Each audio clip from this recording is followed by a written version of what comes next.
बेदर्दी सैयां भाग 11। तो दोस्तों, पिछले भाग में हमने पढ़ा कि रजत कहता है कि आज मैं ये सब कुछ नए रिश्ते, ये प्यार, अपनापन, ये दुनिया में जो भी है वो सब सीखना चाहता हूँ तुम्हारे लिए। प्लीज़ क्या तुम मुझे सिखाओगी अब आगे। रजत कहते कहते घुटनों के बल ज़मीन पर बैठ गया और खुशी के हाथों को अपने हाथों में लेकर उन्हें जोड़ दिया। खुशी अपने गम को भूलकर रजत को अपनाना चाहती थी, लेकिन तभी उसने झट से रजत के हाथों से अपने हाथों को छुड़ा लिया और रजत को दूर करके बोली, नहीं रजत, तुम मुझे जिस काम के लिए लाए थे मुझसे वही काम करवाओ। ज़्यादा उम्मीदें मत लगाओ मुझसे, मैं किसी की भी प्रेमिका या पत्नी बनने के लायक नहीं हूँ। रजत ने खुशी की हथेली को अपने हाथ में लेकर कहा, ऐसा मत बोलो प्लीज़। जब तुम अपने आप को बुरा भला कहती हो तो दर्द और तकलीफ मुझे होती है। एक बार मेरी नज़र से देखो खुद को। खुशी रजत से कुछ नहीं बोली, लेकिन वो रजत की आंखों में देखकर मन ही मन बोली, जिस दिन तुम मेरा सच जान जाओगे उस दिन तुम खुद मुझे छोड़ दोगे। यकीनन कोई ऐसी लड़की को अपने घर की इज्जत क्या बनाएगा, क्यों बनाएगा, जिसका रेप हो चुका हो, जो अंदर से टूट चुकी हो। और इस घर की इज्जत बनाने के लायक तो मैं कभी नहीं बन सकती। यही सब सोचते सोचते खुशी ने रजत से अपना हाथ छुड़ाया और मुंह फेर कर बोली, रजत, मुझे कुछ भी करने के लिए मजबूर मत करो प्लीज़। इस बार खुशी ने रजत को रजत ही बुलाया था, ना कि रजत सिंघानिया। और ना ही खुशी ने वो पहले वाली टोन यूज करी थी, जिससे रजत पिघल गया और वहीं बैठकर बोला, अगर तुम मुझे छोड़कर जाना चाहती हो तो चली जाओ। खुशी ने रजत को देखा तो नहीं, लेकिन वो उसकी आवाज़ों में उदासी महसूस कर सकती थी। इसीलिए खुशी बोली, तुम चिंता मत करो, ज़िंदगी भर तुम्हारे साथ रहने वाली तुम्हारी अमानत तुम्हें देकर जाऊंगी। रजत कुछ नहीं बोला। वो थका सा उठा और बाहर की ओर चल पड़ा। आज वो खुशी के सामने पूरी तरह हार चुका था। उसकी तमाम कोशिशें उसे नाकाम ही दिखाई दे रही थी। रिश्तों की समझ तो उसे थी नहीं, इसीलिए वो अंदर ही अंदर टूट गया। खुशी रजत को देखकर समझ गई कि उसकी बातों का बहुत बुरा असर हुआ है रजत पर, लेकिन अपनी किस्मत वो रजत के साथ जोड़कर रजत की किस्मत को खराब नहीं कर सकती थी। रजत के साथ खुद को जोड़ना उसे तकलीफ देता है। वो खुद को रजत के काबिल समझती ही नहीं। इसीलिए खुशी ने मन ही मन कहा, मुझे माफ़ करना, मेरा इरादा तुम्हारा दिल दुखाना नहीं था, लेकिन आज ये करना ज़रूरी था। रजत बाहर आकर डाइनिंग टेबल पर बैठ गया।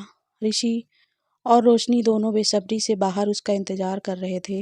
रजत के आते ही दोनों उसका मुंह ताकने लगे, लेकिन रजत के मुंह से एक शब्द भी नहीं निकला। ऋषि ने रजत के कंधे पर हाथ रखकर कहा, क्या हुआ, खुशी जी ठीक हैं? रजत कुछ कहता उससे पहले ही एक आदमी दौड़ता हुआ आया और हाँफते हुए बोला, सर, वो बाहर दादी बुआ। आदमी के इतना कहते ही रजत और ऋषि दोनों एक साथ बोल पड़े, क्या दादी बुआ यहाँ? आदमी ने हाँ में अपनी गर्दन हिलाई तो रजत ने अपना सिर पकड़ लिया और बोला, पहले क्या कम परेशानियां थीं जो अब ये आ गई हैं। रोशनी दोनों लड़कों को हैरानी से देखते हुए बोली, ये दादी बुआ कौन है? ऋषि, दादी बुआ ये दादाजी की बहन है, लंदन में रहती हैं, साल में एक महीना अपने भाई के पास रहकर जाती हैं। जैसा कि रजत ने मुझे बताया था कि ये बहुत ही ज़्यादा खड़ूस प्रजाति की प्राणी हैं। इनको सब कुछ सलीके से और ठीक वक्त पर चाहिए होता है, ना एक सेकंड ज़्यादा ना एक सेकंड कम। अगर किसी ने भी थोड़ा सा भी वक्त ऊपर नीचे किया तो ये उसकी खटिया खड़ी कर देती हैं। रोशनी ऋषि की बातें सुनकर बोली, आप तो विदेश से आते हुए है ना, तो फिर यहाँ की भाषा इतने अच्छे से कैसे बोल लेते हैं?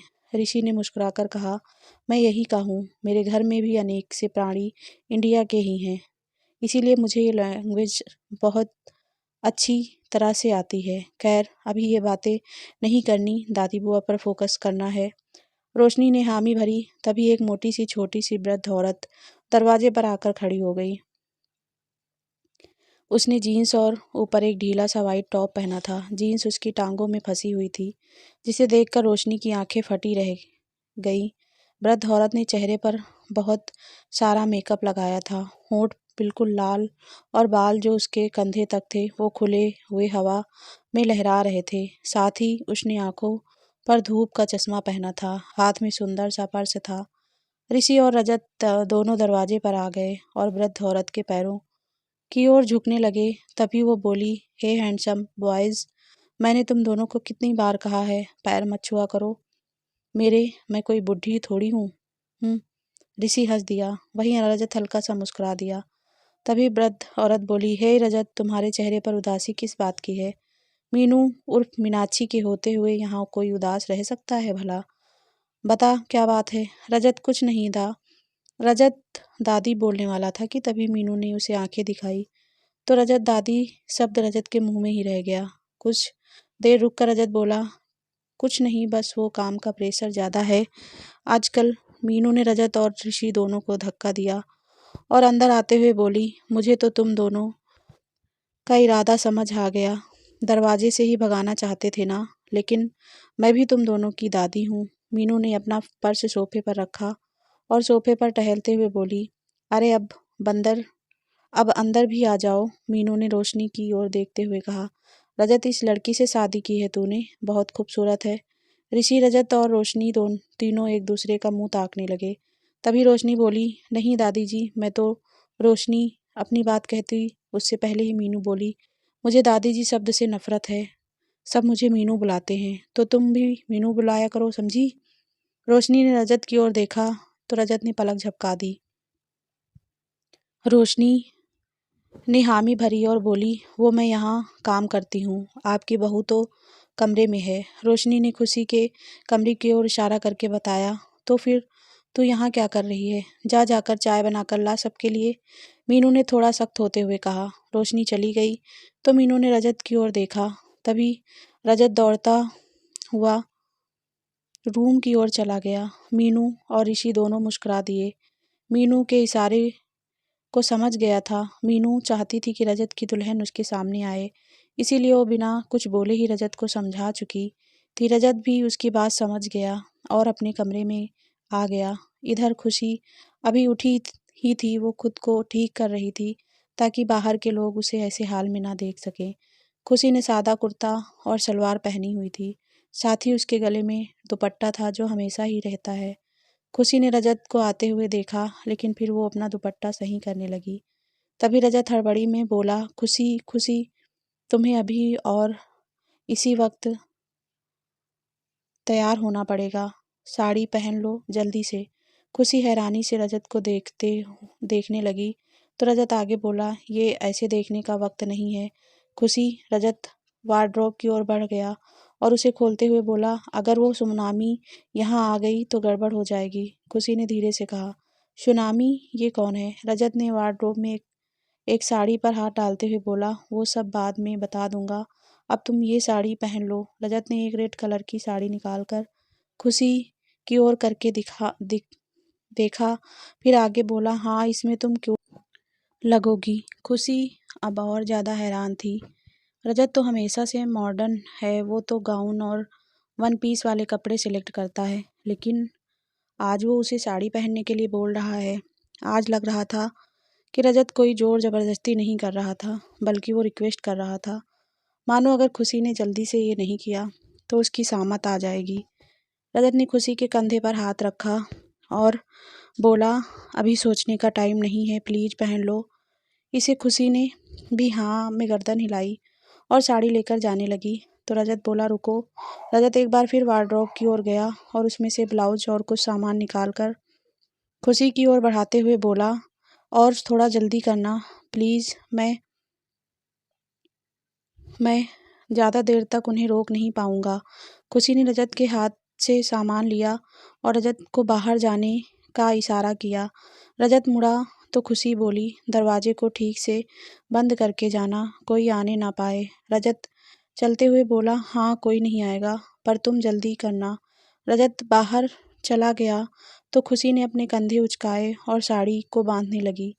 रजत बाहर आकर मीनू जी के सामने सोफे पर बैठते हुए बोला, बस थोड़ी देर में आ रही है, तब तक आप फ्रेश हो जाइए और चाय पीजिए। मीनू ने हामी भरी और गेस्ट रूम में ना जाकर एक दूसरे रूम में चली गई। रीमा और नीलम दोनों एक कोने में खड़ी चुपचाप ये सब देख रही थी। नीलम ने धीरे से कहा, अब समझ में आया इस कमरे की सफाई रोज क्यों होती है। ये इस लंदन वाली बुढ़िया के लिए होगा। नखरे तो देखो बुढ़िया के। रीमा, पैसा पास हो तो नखरे तो आ ही जाते हैं। जब आपके पास पैसा था तब क्या आप कम नखरे करती थी? नीलम ने मुंह बनाया और रीमा को डांटते हुए बोली, जा जाकर देख, तेरे पापा ने गाड़ियाँ धोई कि नहीं, अभी तक घिस रहे हैं। उन्हें पता नहीं कब छुटकारा मिलेगा ऐसी लानत भरी जिंदगी से। रीमा ने मुंह बनाया और वहां से चली गई। नीलम एक बार फिर रजत और ऋषि की ओर देखने को मुड़ी तो सामने रजत को खड़ा हुआ पाया। रजत ने गुस्से से घूरते हुए कहा, तुम यहाँ की नौकरानी हो, मालकिन नहीं। जाओ, जाकर किचन में रोशनी का हाथ बटाओ, और हाँ, कल से अपने पति के साथ गाड़ियाँ और बाहर की सफाई करने का काम तुम्हारा भी है, और तुम्हारी बेटी का भी। रजत कहकर चला गया तो नीलम गुस्से का घूंट पीकर रह गई, लेकिन उसने मन में ठान लिया कि अब वो रजत और खुशी को कभी खुश नहीं रहने देगी। नीलम किचन की ओर बढ़ गई। तभी मीनू कमरे से निकलकर आई और नीलम से बोली, अरे ओ नौकरानी, इधर आ जरा। नौकरानी सुनकर नीलम का चेहरा गुस्से में लाल हो गया, लेकिन वो कुछ नहीं कर सकी और मीनू की ओर बढ़ गई। मीनू तब तक सोफे के पास आ चुकी थी। उसने अपना पर्स उठाया, फिर वापस रखकर बोली, नहीं तू यहीं रुक थोड़ी देर। रजत, ऋषि और नीलम तीनों मीनू को हैरानी से देखने लगे। तभी मीनू रजत की ओर मुड़कर बोली, अरे तेरी दुल्हनिया इतनी देर क्यों लगा रही है, मुझे ही जाना पड़ेगा क्या? मीनू जाने के लिए मुड़ी ही थी कि रजत जल्दी से आगे बढ़कर बोला, मैं जाता हूँ ना, उसे बुलाता हूँ बस अभी। रजत मीनू से जल्दी चलकर रूम की ओर बढ़ गया। रजत ने जैसे ही रूम में कदम रखा, ठीक सामने से खुशी उसे आती हुई दिखाई दी। रजत ने जैसे ही खुशी को देखा, वो उसे देखता ही रह गया। रजत जहाँ खड़ा था वहीं खड़ा रह गया। शादी के बाद आज पहली बार खुशी ने पूरा श्रृंगार किया था।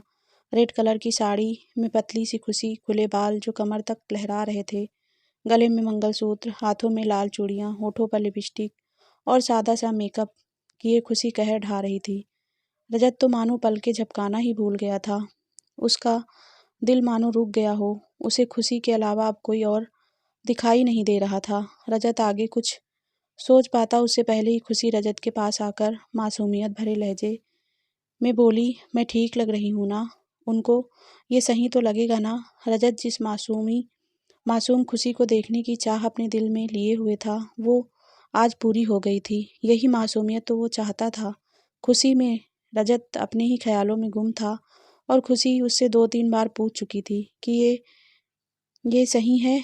जब रजत ने कोई जवाब नहीं दिया तो खुशी आगे बोली, अगर उनको मॉडर्न चाहिए तो मैं वो पहन लेती हूँ। खुशी जाने के लिए मुड़ी ही थी कि रजत ने खुशी की हथेली में अपनी हथेली फंसाई और बोला, तुम मुझे अच्छी लग रही हो ना? बाकी सबको मैं संभाल लूँगा, चलो। अब रजत फ्रैंक होकर खुशी से बोला था, लेकिन जब रजत ने खुशी का हाथ पकड़ा तो खुशी डर गई। उसने अपना हाथ वापस खींचा। जब रजत को समझ आया कि उसने खुशी का हाथ पकड़ा है और खुशी उसे वापस खींच रही है, तो उसने झट से छोड़कर कहा, आई एम सॉरी खुशी। वो खुशी रजत के चेहरे को देखकर समझ गई कि उसने ये सब जानबूझकर नहीं किया। इसीलिए खुशी ने कोई बात नहीं कहा और रजत के साथ साथ चलने लगी। रजत ने चलते हुए धीरे से कहा, वैसे मीनू बुआ हमारे साथ काफ़ी दिनों तक रुकने वाली हैं, इसीलिए तुम्हें थोड़ा एडजस्ट करना पड़ेगा। उनका स्वभाव थोड़ा अलग है। खुशी ने थोड़ी घबराहट के साथ कहा, हाँ जानती हूँ। रजत ने हैरान होकर कहा, तुम कैसे जानती हो? तुम्हारे आने के बाद तो ये अभी आई हैं, फिर तुम? खुशी हड़बड़ा गई, वो रुक गई तो रजत भी रुक गया। कुछ देर तक खुशी कुछ नहीं बोली, फिर जल्दी से बोली, मेरा मतलब जब तुम बाहर चले गए थे ना, तो मैंने छुपकर उन्हें देखा था, अभी कुछ देर पहले। खुशी हल्की सी कांप गई थी, जिससे रजत ने महसूस कर लिया था कि खुशी झूठ बोल रही है। लेकिन रजत ने कुछ नहीं कहा और खुशी को एक बुके पकड़ाकर बोला, ये दादी बुआ को देकर उनके पैर छू लेना, ताकि उनकी तिरछी नज़रों से बच सको। खुशी ने बुके को हाथ में लिया और कुछ सोचते हुए रजत के पीछे पीछे चल पड़ी। रजत खुशी को बाहर तो ले आया था, लेकिन एक अजीब सी उलझन उसके मन में घर कर चुकी थी। खुशी ने उससे झूठ क्यों बोला? खुशी से बात करना चाह रहा था, लेकिन ऐसे माहौल में वो कुछ नहीं कर सकता था। खुशी अपनी नज़रों को नीचे किए हुए और हाथ में बुके पकड़े हुए मीनू के सामने आकर खड़ी हो गई। मीनू ने जब खुशी को देखा तो वो बिना पलक झपकाए उसी को देखती रह गई। जब खुशी को लगा कि अब वो औरत उसे ज़्यादा ही घूर रही है, तो खुशी ने अपने आसपास देखा तो पाया वहाँ खड़ा हर एक शख्स खुशी को ही देख रहा था, जिससे खुशी और ज़्यादा घबरा गई। इससे पहले कभी खुशी इतनी ज़्यादा तैयार नहीं हुई थी। शादी के दिन के अलावा खुशी की ज़िंदगी में ऐसा कोई दिन नहीं था जिस दिन वो ऐसे सज-धज कर सबके सामने आई हो। नीलम ने उसे ऐसा कभी करने ही नहीं दिया, ना ही खुशी घर के या घर के बाहर फंक्शन में शामिल होती थी। वो हमेशा नौकर की तरह ही रहती थी।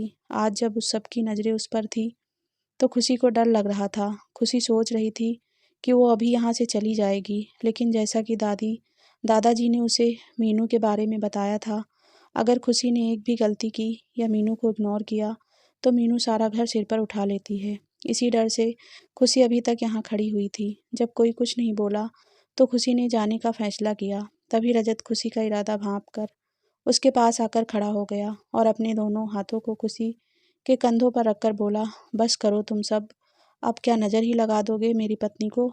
खुशी जो सब बहुत ज़्यादा डर रही थी, रजत के आने से थोड़ा रिलैक्स हुई और ज़बरदस्ती मुस्कुराने की कोशिश करते हुए कांपते हाथों से बुके को मीनू की ओर बढ़ा दिया। जब रजत ने देखा कि खुशी का हाथ कांप रहा है, तो रजत ने अपना एक हाथ बढ़ाकर खुशी के हाथ को थामकर बोला, और ये हमारी तरफ से आपके लिए। मीनू ने मुस्कुराते हुए बुके लिया और रजत खुशी की ओर देखकर अपने पैरों की ओर इशारा किया।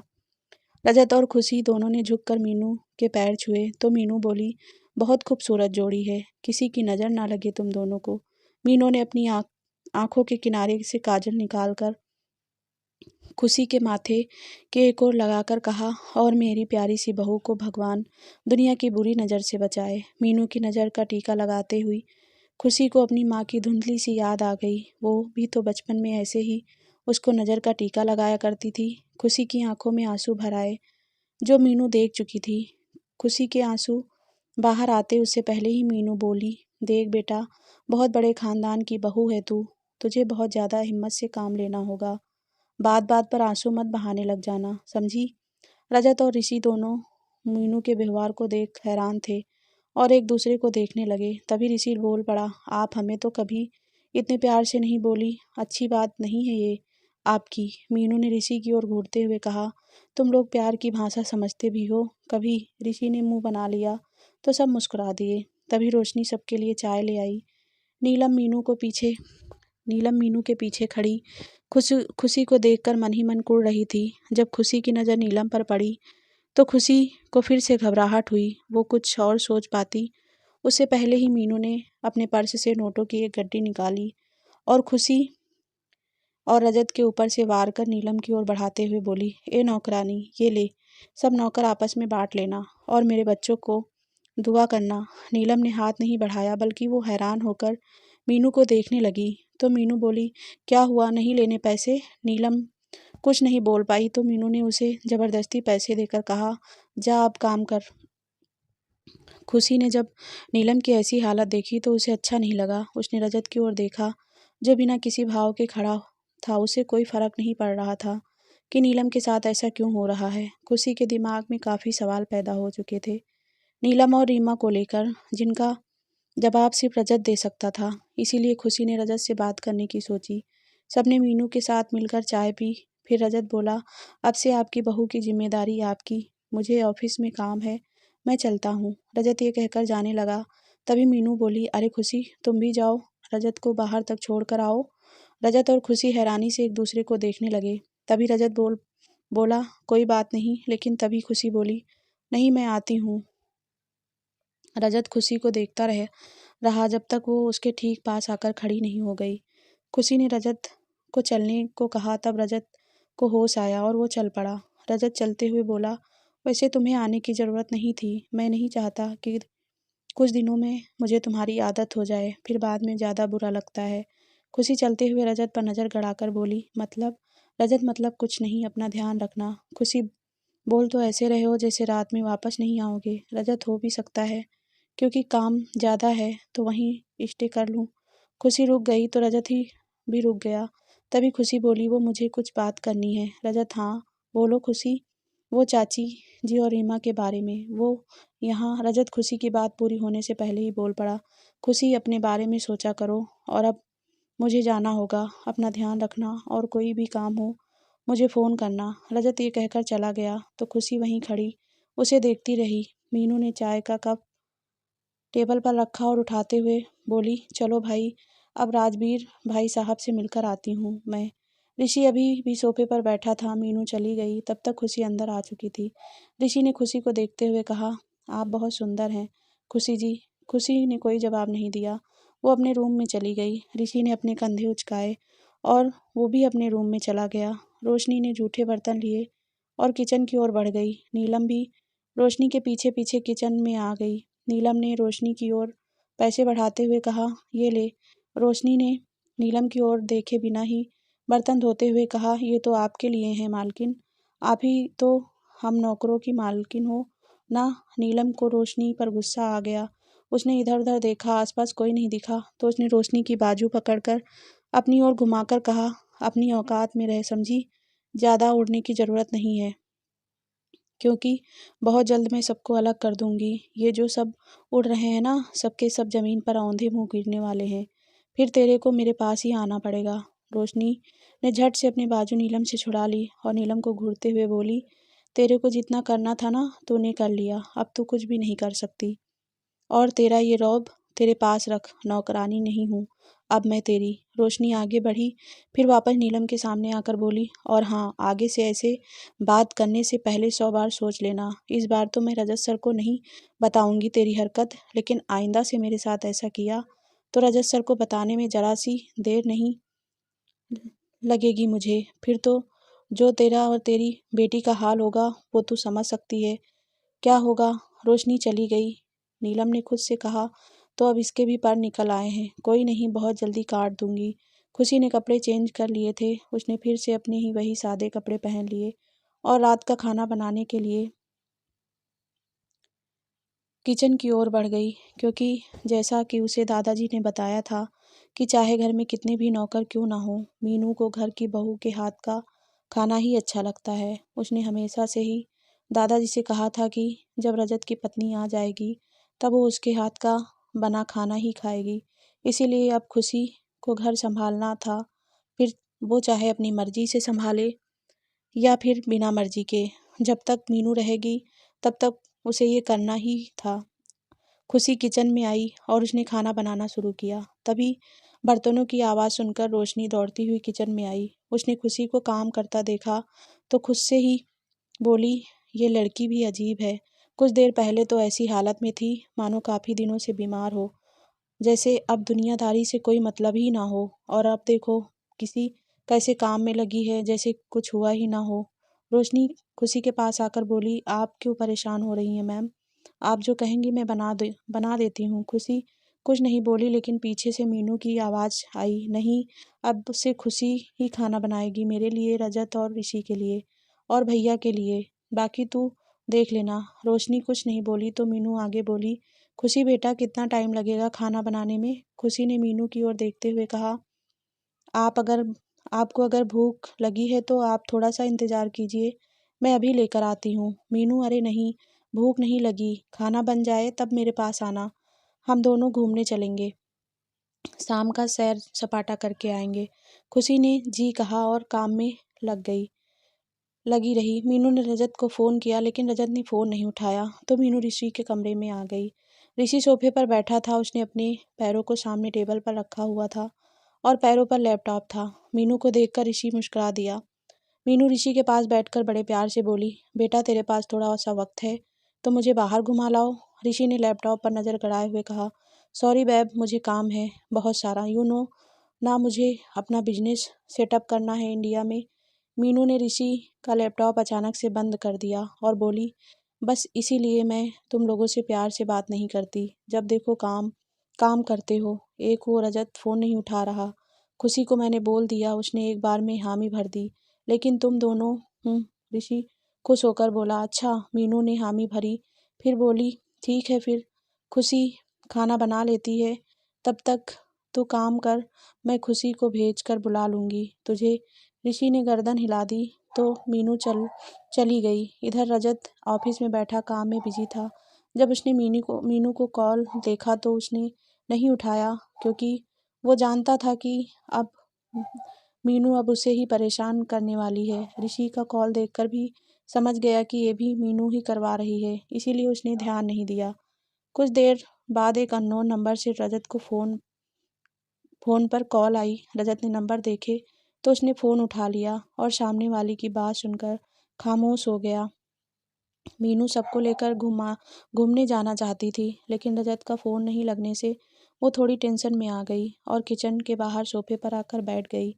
रोशनी उधर से किचन की ओर ही जा रही थी। जब उसने मीनू के चेहरे पर थोड़ी परेशानी देखी तो वो उसके पास जाकर बोली, अगर आप बुरा ना माने तो मुझे अपनी परेशानी बता सकती हैं। क्या पता मेरे पास समाधान हो। मीनू ने कुछ देर तक रोशनी को घूरा, फिर बोली, तुम रोशनी हो? रोशनी हिचकिचाकर बोली, जी। मीनू ने लंबी सांस लेकर कहा, मैं चाहती हूँ रजत और खुशी थोड़ा वक्त साथ में बिताए। इसीलिए आज शाम बाहर जाने का प्लान था, लेकिन अब रजत फ़ोन नहीं उठा रहा। रोशनी हल्की सी मुस्कान के साथ बोली, बस इतनी सी बात, आप चिंता मत करिए, रजत सर थोड़ी देर में आ जाएंगे। मीनू हैरानी से बोली, तुम्हें कैसे पता? रोशनी ने इधर उधर देखा। जब आसपास कोई नहीं दिखा तो रोशनी मीनू के कान के पास आकर धीरे से बोली, हम दोनों एक ही टीम में हैं और रजत सर मेरा फ़ोन ज़रूर उठाएंगे। तो दोस्तों, ये पार्ट यहीं समाप्त होता है और नेक्स्ट पार्ट जल्दी हमारे चैनल पर अपलोड होगा। फ्रेंड्स, आई होप कि आप सभी को वीडियो पसंद आ रही होगी। प्लीज़ फ्रेंड्स, प्लीज़ वीडियो को लाइक करना, शेयर करना और चैनल को सब्सक्राइब करना। और दोस्तों, अगर कोई गलती होती है तो प्लीज़ माफ़ कर देना और ऐसे ही अपना प्यार और सपोर्ट बनाए रखिएगा। धन्यवाद दोस्तों।